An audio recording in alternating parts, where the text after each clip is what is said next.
Hello student, अपन Lagrange theorem पढ़ रहे हैं। लैग्रांज थ्योरम कौन कौन सी कंडीशन में अप्लाई होती है वो अपन पिछले वीडियो में देख चुके हैं। वापस एक बार और देखते हैं इसके बारे में कि जिसकी पहली कंडीशन बताई थी कि कोई भी दिया गया फंक्शन है, वो फंक्शन अपने जो क्लोज इंटरवल दे रखा था उस क्लोज इंटरवल में वो फंक्शन संतत फलन होना चाहिए, संतत फलन होना चाहिए या कंटिन्यूस फलन होना चाहिए, कंटिन्यूस फंक्शन होना चाहिए। यहाँ पर दूसरी कंडीशन ये बताई थी कि यहाँ पर जो फंक्शन होगा वो फंक्शन यदि इसके ओपन इंटरवल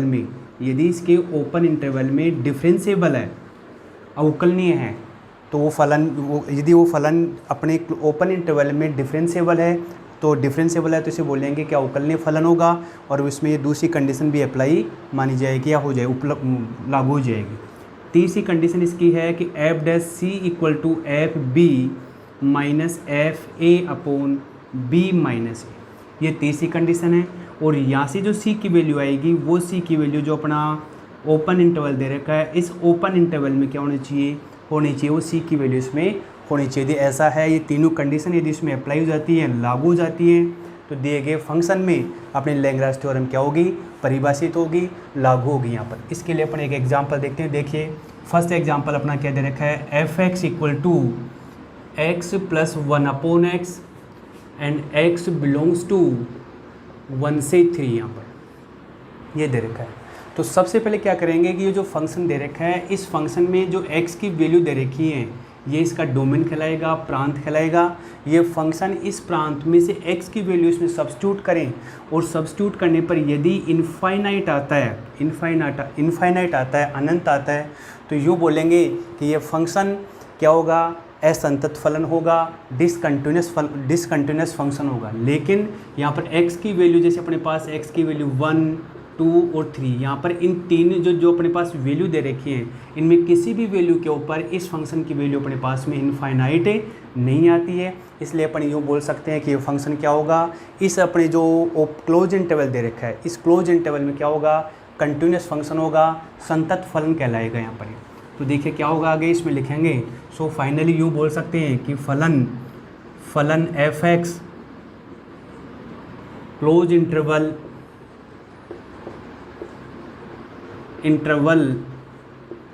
1 से 3 में संतत फलन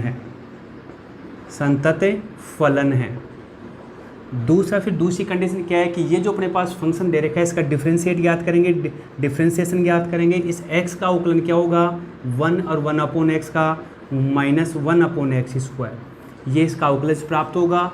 और ये जो अपने पास में क्लोज इंटरवल है ये ओपन इंटरवल में कन्वर्ट हो जाएगा 1 से 3, x बिलोंग्स टू 1 से 3। अब यदि x की वैल्यू अपने पास 1 से 3 के बीच में से लें, इनमें से लें 1 से 3, जैसे अपने पास यहाँ ले लिया कि जैसे कोई कर्व अपने पास u बन रहा है, यहाँ तो आ गया अपने पास में 1 आ गया और यहाँ आ गया क्या 3 आ गया। अब यदि इस 1 और 3 के मध्य में से कोई वैल्यू लेते हैं और वो जैसे वैल्यू अपने पास आ गई कितनी 2, यहाँ पर पॉइंट हो गया। और यदि इसी कोऑर्डिनेट के ऊपर यदि कोई टेंजेंट खींची जाए यहाँ से और वो टेंजेंट यहाँ से जो सेगमेंट है इसमें इसकी यदि पैरेलल है तो ये फंक्शन क्या होगा, अवकलनीय फलन कहलाएगा, डिफरेंशिएबल फंक्शन कहलाएगा। इसका अर्थ ये हुआ कि जो अपने पास में ओपन इंटरवल दे रखा है इस ओपन इंटरवल में 1 से 3 में क्या होगा, अवकलनीय फलन होगा। तो क्या लिखेंगे, अतः फलन खुले अंतराल में या विवृत अंतराल या ओपन इंटरवल कुछ भी बोल सकते हैं, अंतराल 1 से 3 में अवकलनीय फलन है या होगा। ठीक है, इसके बाद अपन तीसरी जो स्टेप है इसकी f dash equal to f b minus a upon b minus a. तो यहाँ पर ये जो फंक्शन दे रखा है ये तो कहलाती है ए की वैल्यू और ये कहलाती है बी की वैल्यू। तो अपन एफ ए और एफ बी की वैल्यू ज्ञात करेंगे। तो f x equal to x plus 1 upon x, तो यहाँ 1 लिखेंगे, 1 प्लस 1 अपॉन 1 2 आ गया। अब लिखेंगे 3 यहाँ पर, तो 3 प्लस 1 अपॉन 3 यानी 10/3 आ गया अपने पास में। ये आ गया एफ ए, ये आ गया एफ बी। अब लिखें क्या, f dash c equal to f b minus f a upon b minus a. तो यहाँ पर ये जो अपने पास अवकलज दे रखा है, डिफ्रेंशिएशन किया है इस फलन का, इसमें x की जगह क्या लिख देंगे, c सब्स्टिट्यूट करेंगे तो 1 - 1 अपॉन सी स्क्वायर हो गया। एफ बी की वैल्यू दे रखी है 10/3, एफ ए की वैल्यू दे रखी है कितनी 2 दे रखी है, और नीचे बी माइनस ए, बी की वैल्यू 3 दे रखी है and -1, 1 - 1 upon c square, 10 - 6/3 and यहाँ डिवाइड बाई 2 यहाँ पर। तो अपने पास आ गया 1/c², यहाँ बन गया 4/3 इंटू 1/2, ये 2 से कैंसिल हो गया, 1/c² 2/3, या 1 - 2/3 इक्वल टू 1/c², यह वैल्यू प्राप्त हो रही है इसकी 1/3 इक्वल टू सी 1/c², या c² इक्वल टू 3, सी की वैल्यू अपने पास आ गई कितनी √3 मीन्स 1.732 आ गई सी की वैल्यू 1.732। ये जो अपने पास वैल्यू आ रही है, ये जो अपने पास वैल्यू आ रही है 1.732, ये वैल्यू अपने पास में जो अपना ओपन इंटरवल दे रखा था सीज बिलोंग्स टू क्या आ गया 1 से 3 यहाँ पर इसमें है। तो यूँ बोल सकते हैं कि इस फंक्शन में लैग्रांज थ्योरम अप्लाई हो सकती है, लागू हो सकती है। इसके बाद एक और एग्जांपल देखिए, जैसे f(x) equal to x² - 4/x-1, x belongs to क्या आया 0 से 2, ये दे रखा है। अब इसमें x की वैल्यू क्या क्या दे रखी है 0, 1 और 2, ये जो क्लोज इंटरवल दे रखा है इसमें x की वैल्यू 0, 1 और 2 दे रखी है। यहाँ पर 0, 1, 2 में यहाँ पर ये जो x की वैल्यू दे रखी है इसमें आप सब्स्टिट्यूट करें, रखें इन वैल्यूओं को, और रखने पर यदि इनफाइनाइट आता है तो यूँ बोलेंगे ये फंक्शन इस इंटरवल में, इस क्लोज इंटरवल में अपरिभाषित होगा, या यूँ बोल सकते हैं ये फंक्शन क्या होगा इस इंटरवल में असंतत फलन होगा, डिसकंटिन्यूअस फंक्शन कहलाएगा। तो यहाँ पर 0 और 2 पर तो अपने पास वैल्यू इनफाइनाइट नहीं आएगी, लेकिन इस फंक्शन में यदि x की वैल्यू यदि 1 लिख दे तो क्या प्राप्त होगा, यहाँ पर 1 माइनस, या यूँ लिख सकते हैं f1 इक्वल टू 1 - 4, यहाँ भी 1 लिख दें तो क्या आ गया -3/0, बोले तो इनफाइनाइट यहाँ पर। इसका अर्थ ये हुआ कि यहाँ पर x इक्वल टू 1 पर ये फंक्शन क्या होगा असंतत फलन होगा, डिसकंटिन्यूअस फंक्शन होगा। इसलिए यूँ बोल सकते हैं कि इससे ये जो अपने जो दे रखा है फंक्शन, इस फंक्शन में लैग्रांज थ्योरम, या यूँ बोल सकते हैं कि रोल थ्योरम भी इसमें अप्लाई नहीं होगी। इसके बाद यहाँ पर यदि पहली कंडीशन ये अप्लाई नहीं होती है तो आगे वाली कंडीशन इसमें क्या जांच करने की कोई आवश्यकता नहीं होती। यदि यहाँ हो गई इसमें नहीं होती है, यदि अवकल्य नहीं होता है तो वहाँ भी लिख देंगे रोल थ्योरम या लैग्रांज थ्योरम इसमें अप्लाई नहीं होगी यहाँ पर।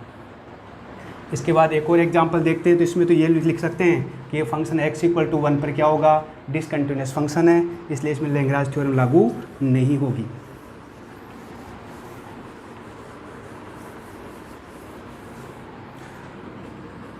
f(x) equal to x² 5x + 6 and x belongs to क्या आया -3 से 2।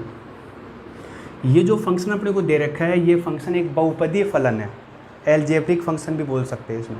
तो जितने भी बहुपदीय फलन होते हैं वो फलन अपने प्रांत के प्रत्येक बिंदु पर, अपने जो डोमेन दे रखा है, प्रांत दे रखी है, उस प्रांत के प्रत्येक बिंदु पर संतत फलन होंगे, या यूँ बोल सकते हैं फलन इसे क्लोज इंटरवल में परिभाषित फलन कहलाएगा। या यूँ भी बोल सकते हैं कि x की जो अपने पास वैल्यू दे रखी है -3, -2, -1, 0, 1 और 2, ये वैल्यू दे रखी है, ये वैल्यू इसमें सब्स्टिट्यूट करेंगे तो अपने पास f(x) की वैल्यू कभी भी इनफाइनाइट नहीं होगी। इसका अर्थ ये हुआ कि ये फंक्शन क्या होगा इस प्रांत में क्या होगा संतत फलन होगा, कंटिन्यूअस फलन होगा। तो लिखा ये जा सकता है कि दिया गया फलन क्लोज इंटरवल -3 से 2 में क्या होगा संतत फलन होगा या कंटिन्यूअस फंक्शन कहलाएगा यहाँ पर। अब इसके बाद दूसरी कंडीशन आती है इसकी कि ये जो फंक्शन दे रखा है दूसरी कंडीशन अवकलनीयता की, तो इसका क्या करेंगे डिफ्रेंसिएशन करेंगे। तो यहाँ आ गया 2x + 5 and x belongs to क्या आ गया -3 से 2, ये इसका अवकलज हो गया। अब इसमें x की वैल्यू क्या होगी -2, -1, 0 और 1 होगी इस इंटरवल में, यूँ बोल सकते हैं। तो यहाँ पर ये जो x की वैल्यू दे रखी है ये वैल्यू यदि इसमें सब्स्टिट्यूट करें, इसमें रखें यहाँ पर, तो रखने पर इस f(x) जो फंक्शन दे रखा है इस फंक्शन का मान कभी भी इनफाइनाइट नहीं आएगा, अनफाइनाइट प्राप्त नहीं होगा। इसलिए यूँ बोल सकते हैं कि ये जो फंक्शन दे रखा है f(x) का जो फलन दे रखा है वो फलन इस ओपन इंटरवल में क्या होगा अवकलनीय फलन होगा, डिफरेंशिएबल फंक्शन होगा। तो इसमें यूँ लिखा जा सकता है कि दिया गया जो एफ डैश एक्स फलन है वो फलन ओपन इंटरवल -3 से 2 में क्या होगा, डिफरेंशिएबल फंक्शन है, अवकलनीय फलन होगा। इसके बाद इसकी जो तीसरी कंडीशन है, तीसरी कंडीशन ये वाली एफ डैश सी वाली, वो इसमें अपन निकालते हैं। तो सबसे पहले क्या करेंगे, एफ ए की वैल्यू ये ए कहलाएगा, ये बी कहलाएगा। तो यहाँ क्या करेंगे, -3 इसमें सब्स्टिट्यूट करेंगे, इसमें -3 का whole square and +5 into -3 and +6 यहाँ पर -15 एंड +6, ये क्या बन गया 0। तो एफ -3 की वैल्यू क्या आ गई, 0 आ गई। अब निकालेंगे दूसरी वैल्यू एफ बी कहलाएगा। तो यहाँ इसमें बी सब्स्टिट्यूट करेंगे, बी की वैल्यू जो 2 दे रखी है वो लिखेंगे 2 + 5 इंटू 2 एंड +6, 4 + 10 एंड +6, यहाँ पर कितना हो गया 20 आ गया। F2 की वैल्यू आ गई अपने पास में 20 बन गई। यहाँ पर F2 आ गया, F A आ गया या F भी बोलिए। अब इसके बाद निकालते हैं एफ डैश सी की वैल्यू। अब देखिए एफ डैश सी के लिए क्या करेंगे कि जो अपने पास में दे रखा है एफ डैश सी दे रखा है f b minus f a equal b minus a, यहाँ पर ये दे रखा है। तो ये जो अपने पास में अवकलज दे रखा है, डिफ्रेंसिएशन किया है इस फंक्शन का, तो इसमें x की जगह क्या लिख देंगे, c करेंगे। तो यह बन गया 2c + 5 बन गया। एफ बी की वैल्यू क्या आ रही है, 20 आ रही है, 20 आ रही है। एफ ए की वैल्यू क्या आ रही है, 0 आ रही है। B minus a 2 minus and -3 यानी 2c + 5 इक्वल टू 20/5 बन गया। यानी 2c = 5 अपॉन कितना 4, 2c = क्या आ गया 4 - 5, यह आ गया -1 एंड c की वैल्यू -1/2, या यूँ बोल सकते हैं c की वैल्यू -0.5 आ गया अपने पास, यहाँ पर आ गया 0.5। अब ये जो c अपने पास आ रहा है, ये जो अपने पास c की वैल्यू आई -0.5 आई, ये -0.5 अपने पास में जो ओपन इंटरवल दे रखा था, यानी c लिख सकते हैं c बिलोंग्स टू -3 से 2, यहाँ पर c की वैल्यू इस इंटरवल में है। तो फाइनली अपन यूँ बोल सकते हैं कि इस फंक्शन में लैग्रांज थ्योरम है, लैग्रांज थ्योरम परिभाषित है, लागू हो सकती है, अप्लाई की जा सकती है यहाँ पर। इसलिए दोबारा एक बार और देखिए कि या तो रोल परिमेय हो या लैग्रांज थ्योरम हो। इसमें 3 कंडीशन दे रखी है। रोल परिमेय में क्या निकालते हैं, पहले कंटिन्यूस की जांच करते हैं, संतत की जांच करते हैं, जो अपना वो क्लोज इंटरवल दे रखा है उसमें। दूसरा इसमें अवकलनीयता, वो ओपन इंटरवल में होगा। और उसमें जो दे रखी है तीसरी कंडीशन रोल परिमेय में f a = f b and f dash c = 0 लेकर सी की वैल्यू निकालते हैं, फाइंड आउट करते हैं। और सी बिलोंग्स टू यदि किस में आता है, ए से बी में, तो वहाँ बोलते हैं रोल परिमेय। रोल थ्योरम इसमें क्या होगी, अप्लाई होगी।